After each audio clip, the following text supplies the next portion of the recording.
যারা রাষ্ট্রীয় ক্ষমতার অপব্যবহার করে আমাদের ভাইদের উপরে নির্বিচারে গুলি করেছে, সেইটাও রাষ্ট্রীয়ভাবে জুলুম করেছে। কথা বলেন ঠিক কিনা?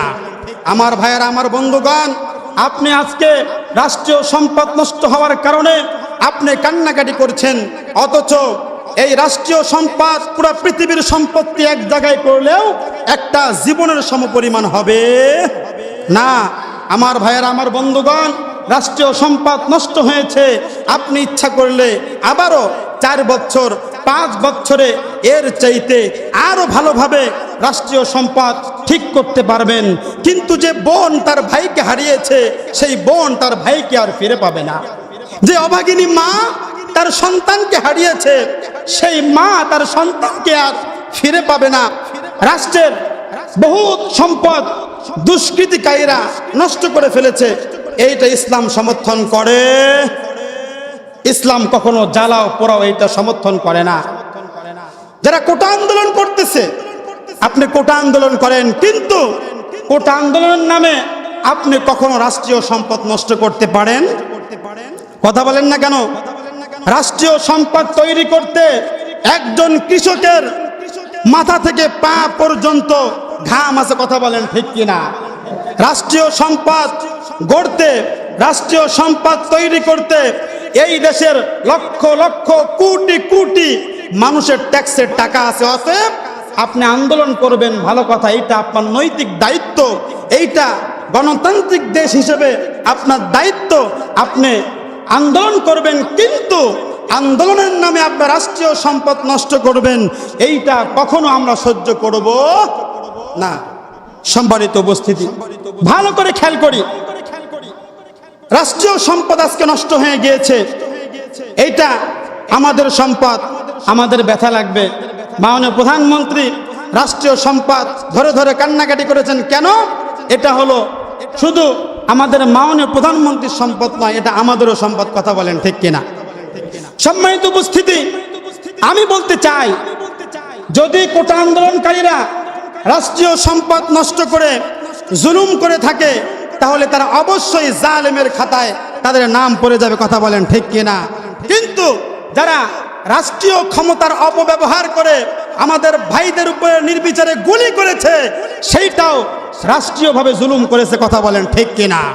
আমার ভাইয়েরা, আমার বন্ধুগণ, আপনি আজকে রাষ্ট্রীয় সম্পদ নষ্ট হওয়ার কারণে আপনি কান্নাকাটি করছেন, অথচ এই রাষ্ট্রীয় সম্পদ পুরো পৃথিবীর সম্পত্তি এক জায়গায় করলেও একটা জীবনের সমপরিমাণ হবে না। আমার ভাইয়েরা, আমার বন্ধুগণ, রাষ্ট্রীয় সম্পদ নষ্ট হয়েছে, আপনি ইচ্ছা করলে আবারও 4 বছর 5 বছরে এর চাইতে আরো ভালোভাবে রাষ্ট্রীয় সম্পদ ঠিক করতে পারবেন। কিন্তু যে বোন তার ভাইকে হারিয়েছে, সেই বোন তার ভাইকে আর ফিরে পাবে না। যে অভাগিনী মা তার সন্তানকে হারিয়েছে, সেই মা তার সন্তানকে আর ফিরে পাবে না। অতএব যারা এই জুলুম করতেছে, আমরা তাদের নিন্দা করি। কথা বলেন ঠিক কিনা?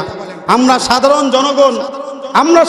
জনগণ, আমরা শান্তিতে ভালোভাবে এই বাংলাদেশে বসবাস করতে চাই। কথা বলেন ঠিক কিনা? আমি একজন সাধারণ নাগরিক, আমি রাস্তা দিয়ে হাঁটলে আমি আমার জানের নিরাপত্তা আজকে পাই না, আমি আমার জীবনের নিরাপত্তা পাই না। না জানি কোথায় থেকে কোন দিক দিয়ে আজকে গুলি আমার মাথায় লেগে আমি দুনিয়া থেকে চলে যাই। পেপার পত্রিকায় দেখেছি দেশে এমন শুরু হয়ে গেছে। আমরা দোয়া করি আল্লাহ পাক রব্বুল আলামিন যেন আমার প্রিয় মাতৃভূমি, লাল সবুজের মাতৃভূমি, যে বাংলাদেশকে লক্ষ লক্ষ শহীদের বিনিময়ে আমরা পেয়েছি। কথা বলেন ঠিক কিনা? এই বাংলাদেশে আমরা কখনো অশান্তি চাই না। এই বাংলাদেশ আল্লাহ পাক রব্বুল আলামিন যেন শান্তি ফিরিয়ে দিক। সকলে বলি আমিন। আমার ভাইয়েরা, আমার বন্ধুগণ, এই জন্য জালেমের খাতায় আমার যেন নামটা না চলে আসে। কথা বুঝতে পেরেছেন?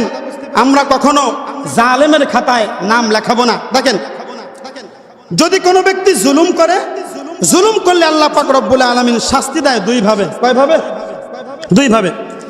আল্লাহ পাক রব্বুল আলামিন পবিত্র কোরআনুল কারীমের মধ্যে বলেন, ওয়াকাম কসমনা মিন ক্বরিয়াতিন কানাত যালিমাতাও وأنفعنا من بعدها قوما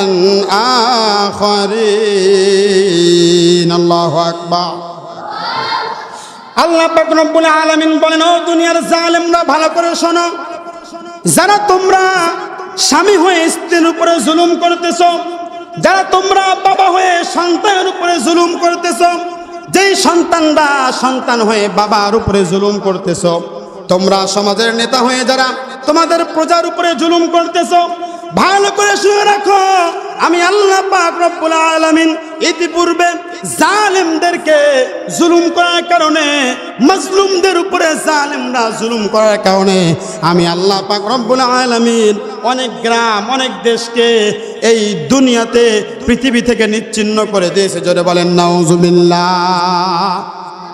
আমার ভাইয়েরা, আমার বন্ধুগণ, যারা জুলুম করবে আল্লাহ পাক রব্বুল আলামিন দুনিয়াতে কি শাস্তি দিবেন?